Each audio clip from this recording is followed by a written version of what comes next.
नमस्कार दोस्तों, हमारे YouTube चैनल पर एक बार फिर आपका स्वागत है। आज हम बात करेंगे अर्थशास्त्र की थर्ड मैराथन क्लास के बारे में। इसके पहले मैं आपको 100 प्रश्नों की 2 मैराथन क्लास सॉल्व करा चुका हूं, तो उनको जाकर आप देख सकते हैं। वीडियो के डिस्क्रिप्शन में आपको लिंक मिल जाएगा एमपीटेट वर्ग 3 चयन परीक्षा 2025 के नाम से। उसमें और तमाम मैराथन आपको मिल जाएंगी, तो उन सबको आप देख सकते हैं। सारे क्वेश्चन आपके टॉप इंपॉर्टेंट हैं, जो पिछले कहीं ना कहीं एग्जाम में आपके पूछे गए हैं। और जो भी मैराथन क्लास यहाँ पर आपको सॉल्व कराई जाएंगी उनके पीडीएफ एप्लीकेशन पर अपलोड करवा दिए जाएंगे, तो एप्लीकेशन पर आप पीडीएफ भी देख सकते हैं। इसके अलावा लेटेस्ट पैटर्न पर आधारित आपको टेस्ट सीरीज भी एप्लीकेशन पर मिल जाएगी, जो आपकी एग्जाम में काफी ज्यादा हेल्प करेगी। फाइनल एग्जाम के पहले आपको कम से कम 5 से 10 टेस्ट लगाकर जरूर जाना है। चाहे आप टेस्ट कहीं से भी लगाएं, वो मैटर नहीं करता है, लेकिन आपको कम से कम 5 से 10 टेस्ट लगाकर जाना है, जिससे आपको 2 घंटे एक साथ बैठने की, 2 घंटे में 100 क्वेश्चन सॉल्व करने की और कैसे क्या आपको टाइम मैनेज करना है, इन सब की हैबिट हो जाए। लंबे समय से अभ्यर्थी टेस्ट नहीं देते हैं और डायरेक्ट एग्जाम में बैठ जाते हैं, तो उससे भी कहीं ना कहीं उनके रिजल्ट पर फर्क पड़ता है। तो इन सब बातों का आप ध्यान रखेंगे। कुछ ना कुछ आपको फुल लेंथ टेस्ट लगाकर जरूर जाना है, और सही तरीके से आप फुल लेंथ टेस्ट लगाएंगे जैसा कि आप फाइनल एग्जाम में लगाते हैं, और आप 2 घंटे में 100 प्रश्न आसानी से मैनेज कर सकें, और उसकी हैबिट आपको बनाकर जरूर जाना है। इन सब बातों का आप ध्यान रखेंगे। तो चलिए बात करते हैं आज की थर्ड मैराथन क्लास के बारे में। आज का पहला प्रश्न है, न्यूनतम समर्थन मूल्य का निर्धारण कौन करता है? कृषि लागत एवं मूल्य आयोग, CACP इसका शॉर्ट फॉर्म है। इसका फुल फॉर्म भी आप ध्यान रखेंगे। भारत में सबसे पहले चकबंदी कानून लागू की गई थी 1920 में, बड़ौदा में। मोस्ट इंपोर्टेंट है। अगला प्रश्न है, चकबंदी के 2 प्रकार कौन से होते हैं? एक आपका ऐच्छिक होता है, एक आपका अनिवार्य। इन दोनों को आप ध्यान रखेंगे। अगला है, ऐच्छिक चकबंदी की शुरुआत कब हुई थी? 1921 में पंजाब से। अनिवार्य चकबंदी की शुरुआत कब हुई थी? 1928 में मध्य प्रदेश से। ये आपके मोस्ट इंपोर्टेंट हैं। अगला प्रश्न है, कृषि वर्ष माना जाता है 1 जुलाई से 30 जून तक। ये भी मोस्ट इंपोर्टेंट है। फसल बीमा योजना का शुभारंभ कब हुआ था? 1985 में। अगला प्रश्न है, कृषि जोतों पर कर लगाने की संस्तुति किसने की थी? राज्य समिति ने। तो ये कृषि जोतों पर कर लगाने से संबंधित है। भारत की पहली कृषि जनगणना कब हुई थी? 1970-71 में। मोस्ट इंपोर्टेंट है, इसको आप ध्यान रखेंगे। अगला है, कृषि को उद्योग का दर्जा देने वाला पहला राज्य कौन सा है? महाराष्ट्र। भारत में कृषि को वित्त प्रदान करने वाली सर्वोच्च संस्था कौन सी है? नाबार्ड। नाबार्ड पर कई सारे क्वेश्चन आपके बनते हैं। इसका फुल फॉर्म क्या होता है, इसकी स्थापना कब हुई थी, जो मैं पिछले वीडियो में आपको जानकारी दे चुका हूं, तो उन सबको जाकर आप देख सकते हैं। अगला है, रबी फसल की बुआई कब की जाती है? अक्टूबर नवंबर में। और खरीफ फसल की बुआई कब होती है आपकी? जून जुलाई में। तो कृषि पर भी आपके क्वेश्चन लगातार पूछे जाएंगे। अगला है, रबी की फसलें कौन कौन सी हैं? गेहूं, जौ, चना, मटर और सरसों आदि आपकी क्या हैं? रबी की फसलें हैं। वहीं अगर हम बात करें खरीफ की फसल की, तो धान, मक्का, ज्वार, बाजरा, सोयाबीन, मूंगफली और कपास आपकी क्या हैं? खरीफ की फसलें हैं। तो इनको आप ध्यान रखेंगे। अगर हम बात करें जायद फसलों के बारे में, तो ककड़ी, तरबूज, खीरा, सब्जी वगैरह आपकी क्या हैं? जायद फसलें होती हैं। भारत की मुख्य खाद्य फसल कौन सी है? चावल। ये भी मोस्ट इंपोर्टेंट है। अगला है, हरित क्रांति शब्द का सबसे पहले प्रयोग किसने किया था? डॉक्टर विलियम गॉड ने। हरित क्रांति की शुरुआत कब मानी जाती है? 1967-68 में। मोस्ट इंपोर्टेंट है। हरित क्रांति से संबंधित क्वेश्चन आपके पूछे जाएंगे। भारत में हरित क्रांति का जन्मदाता किसे माना जाता है? MS स्वामीनाथन को। लेकिन अगर बात की जाए विश्व में हरित क्रांति के जनक कौन माने जाते हैं? Norman Borlaug. मोस्ट इंपोर्टेंट है। इन दोनों को आप ध्यान रखेंगे। और इसकी शुरुआत कब हुई थी? अगला प्रश्न है, हरित क्रांति से सबसे प्रभावित फसल कौन सी है? गेहूं। भारत में श्वेत क्रांति के जनक कौन है? Doctor Verghese Kurien. Most important है। इनको मिल्क मैन ऑफ इंडिया भी कहा जाता है। ऑपरेशन फ्लड का इन्होंने नेतृत्व किया था। तो इन तमाम बातों को आप ध्यान रखेंगे। अगला प्रश्न है, सर्वप्रथम हरित क्रांति कहां पर आई थी? पंजाब में। पीली क्रांति का संबंध किससे है? तिलहन उत्पादन से। तो जितनी भी कृषि से संबंधित आपकी क्रांतियां हैं, उन सबको आप ध्यान रखेंगे। भूरी क्रांति का संबंध किससे है? उर्वरक उत्पादन से। लाल क्रांति का संबंध किससे है? मांस और टमाटर से। अगला है, झींगा उत्पादन का संबंध किससे? मोस्ट इंपोर्टेंट है। गुलाबी क्रांति का। दूध उत्पादन से कौन संबंधित है? श्वेत क्रांति। अंडा उत्पादन से कौन सी क्रांति संबंधित है आपकी? रजत क्रांति। ये भी मोस्ट इंपोर्टेंट है आपका। अगला है, मसाला उत्पादन से कौन सी क्रांति संबंधित है? स्वर्ण क्रांति। आलू उत्पादन से कौन सी क्रांति संबंधित है? गोल क्रांति। मत्स्य पालन से संबंधित क्रांति कौन सी आपकी? नीली क्रांति। पेट्रोलियम से संबंधित क्रांति कौन सी है? ये कई बार क्वेश्चन एग्जाम में पूछा गया है। काली क्रांति। परंपरागत ऊर्जा से संबंधित क्रांति कौन सी है? ब्राउन क्रांति। सुनहरी क्रांति से संबंधित है फल उत्पादन से। तो इसको आप ध्यान रखेंगे। अगला है, सभी क्रांतियों का सम्मेलन है।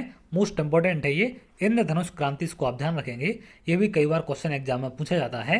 अब अगर हम बात करें प्रत्यक्ष कर की कि कौन कौन से आपके प्रत्यक्ष कर हैं, आयकर, संपत्ति कर, निगम कर, मृत्यु कर, भू राजस्व कर और उपहार कर, ये आपके प्रत्यक्ष कर हैं। अप्रत्यक्ष कर की अगर हम बात करें, बिक्री कर, तटकर, उत्पाद कर और सीमा शुल्क आपके क्या है, अप्रत्यक्ष कर हैं, तो इनको भी आप ध्यान रखेंगे। अगला है केंद्र सरकार लगाती है आयकर, निगम कर, संपत्ति कर, धन कर, उपहार कर, सीमा शुल्क, कृषि धन पर कर, ये सारे केंद्र सरकार लगाती है। राज्य सरकारें कौन से कर लगाती हैं, यहाँ पर अगर आप देखें, भू राजस्व कर, कृषि आयकर, बिक्री कर, मनोरंजन कर, पथ कर, वाहन कर, ये राज्य सरकार के अंतर्गत आते हैं। कर ढांचे में सुधार के लिए गठित समिति कौन सी थी, चलैया समिति मोस्ट इंपोर्टेंट है। इसका गठन कब किया गया था, अगस्त 1991 में। इसका सन आप ध्यान रखेंगे, इस पर भी क्वेश्चन आपके बन जाते हैं। भारत में कर आगम का सबसे बड़ा स्रोत कौन सा है, निगम कर। निगम कर लगता है कंपनियों की आय पर, इसको भी आप ध्यान रखेंगे। अगला प्रश्न है, भारत में पहली बार मूल कर वैट लागू हुआ था हरियाणा में 2005 में, इसको आप ध्यान रखेंगे। संशोधित मूल्य वर्धन कर संबंधित है उत्पादन कर से, इसको भी आप ध्यान रखेंगे, मोस्ट इंपोर्टेंट है। अगला क्वेश्चन है, सैनवेट संबंधित है केंद्रीय उत्पादन शुल्क से, ये भी कई बार क्वेश्चन एग्जाम में पूछा जाता है। भारत में जीएसटी लागू किया गया था, जीएसटी पर भी आपके क्वेश्चन लगातार पूछे जाएंगे क्योंकि हर एग्जाम में यहाँ से क्वेश्चन देखने मिलता है। 1 जुलाई 2017 को जीएसटी का फुल फॉर्म क्या होता है, गुड्स एंड सर्विस टैक्स, तो फुल फॉर्म भी आप ध्यान रखेंगे। जीएसटी क्या है, अप्रत्यक्ष एवं गंतव्य आधारित कर है। जीएसटी सबसे पहले किस देश में लागू हुआ था, फ्रांस में, तो इसको भी आप ध्यान रखेंगे। अगला प्रश्न है, जीएसटी की 4 दरें कौन कौन सी थी, 5%, 12%, 18% और 28%। इनमें समय समय पर रिफॉर्म होता रहता है, जैसे अभी सरकार की तरफ से रिफॉर्म किया गया है तो उसके हिसाब से यहाँ पर चीज़ें चेंज हो जाती हैं, लेकिन यहाँ पर हमसे 4 दरें पूछी गई हैं, तो 4 दरें कौन कौन सी थी, 5, 12, 18 और 28। अगला है, किस संविधान संशोधन द्वारा भारत में जीएसटी लागू किया गया था, 101वां संविधान संशोधन के द्वारा, ये भी मोस्ट इंपोर्टेंट है। जीएसटी परिषद की स्थापना कब हुई थी, 12 सितंबर 2016 को। अगला है, रेखा समिति गठित की गई थी अप्रत्यक्ष कर सुधार के लिए, ये भी कई बार क्वेश्चन पूछा गया है। बांचू समिति संबंधित है प्रत्यक्ष कर की जांच से। अगला प्रश्न है, वह स्थिति जिसमें वस्तुओं के मूल्य बढ़ते हैं तथा मुद्रा का मूल्य गिरता है, ऐसी स्थिति को मुद्रास्फीति कहा जाता है, मोस्ट इंपोर्टेंट है। भारत में मुद्रास्फीति की माप की जाती है थोक मूल्य सूचकांक के द्वारा, इसको आप ध्यान रखेंगे। अगला है, भारत में थोक मूल्य सूचकांक का आधार वर्ष कौन सा है, 2011-12। अगला प्रश्न है, मुद्रास्फीति के नियंत्रण के लिए आरबीआई द्वारा प्रयुक्त शक्तिशाली साधन कौन सा है, ब्याज दरें बढ़ाना। मुद्रास्फीति से हानि होती है ऋणदाता को, इनको भी आप ध्यान रखेंगे। मुद्रास्फीति से लाभ किसे होता है, ऋणी को। सर्वप्रथम मुद्रा का चलन कब हुआ था, 1542 में। अगला प्रश्न है, भारत में सर्वप्रथम कागजी मुद्रा करेंसी का प्रचलन कब हुआ था, 1862 में। भारत ने दशमें दशमलव मुद्रा प्रणाली को कब अपनाया था, 1 अप्रैल 1957 को, इसको आप ध्यान रखेंगे, इस पर भी क्वेश्चन आपके बन जाते हैं। भारत में मुद्रा की मीट्रिक प्रणाली को अपनाया गया था 1 अप्रैल 1957 को ही। विश्व में मुद्रा की मीट्रिक प्रणाली सर्वप्रथम कब अपनाई गई थी, 1790 में, फ्रांस में, इसको भी आप ध्यान रखें। अगला है, मुद्रा अविस्फीति वह स्थिति है जिसमें वस्तुओं और सेवाओं का मूल्य घटता है तथा मुद्रा का मूल्य बढ़ता है, तो इस कंडीशन को भी आप ध्यान रखेंगे। स्टैगफ्लेशन क्या होता है आपका, मंदी के साथ मुद्रा स्फीति, ये भी मोस्ट इंपोर्टेंट है। अगला है, भारत में कर्मचारियों के महंगाई भत्ते का निर्धारण किस आधार पर होता है, उपभोक्ता कीमत सूचकांक के आधार पर, तो इसको भी आप ध्यान रखेंगे। अगला प्रश्न है, अन्य मुद्रा की तुलना में स्वदेशी मुद्रा के मूल्य का घटना क्या कहलाता है, अवमूल्यन, ये भी मोस्ट इंपोर्टेंट है। मुद्रा अवमूल्यन का उद्देश्य क्या होता है, निर्यात को बढ़ावा तथा आयात को कम करना। अगला है, भारतीय मुद्रा अवमूल्यन कब हुआ था, भारत में 3 बार मुद्रा अवमूल्यन हुआ है, 1949 में, 1966 में और 1991 में। वह मुद्रा जिसमें शीघ्र प्रवास पलायन की प्रवृत्ति होती है क्या कहलाती है, हॉट या फिर गर्म मनी, इसको कहते हैं। अगला प्रश्न है, वह मुद्रा जिसकी आपूर्ति मांग की अपेक्षा कम हो उसको क्या कहते हैं, इसको हार्ड करेंसी कहा जाता है, ये भी मोस्ट इंपोर्टेंट है आपका। अगला है, वह मुद्रा जिसकी आपूर्ति मांग की अपेक्षा अधिक हो वो क्या कहलाती है आपकी, सॉफ्ट करेंसी। तो हार्ड और सॉफ्ट दोनों करेंसी आपको ध्यान रखनी है। अगला है, ग्रेसम का नियम संबंधित है मुद्रा के प्रचलन से, ये भी मोस्ट इंपोर्टेंट है। सरकार द्वारा पुरानी मुद्रा को समाप्त कर नई मुद्रा चलाना क्या कहलाता है, विमुद्रीकरण, डिमोनेटाइजेशन कहलाता है। अगला प्रश्न है, भारत में अब तक कितनी बार विमुद्रीकरण हुआ है, तो डिमोनेटाइजेशन कितनी बार भारत में किया गया है, 3 बार, 1946 में, 1978 में और 2016 में, तो इन तीनों को आप ध्यान रखेंगे। बाजार के नियम के प्रतिपादक कौन थे, जीन बैप्टिस्ट, मोस्ट इंपोर्टेंट है। अगला प्रश्न है, हवाला क्या है? मुद्रा विनिमय का अवैध कारोबार होता है। मुद्रा स्वयं मुद्रा का निर्माण करती है। यह परिभाषा किसने प्रस्तुत की थी?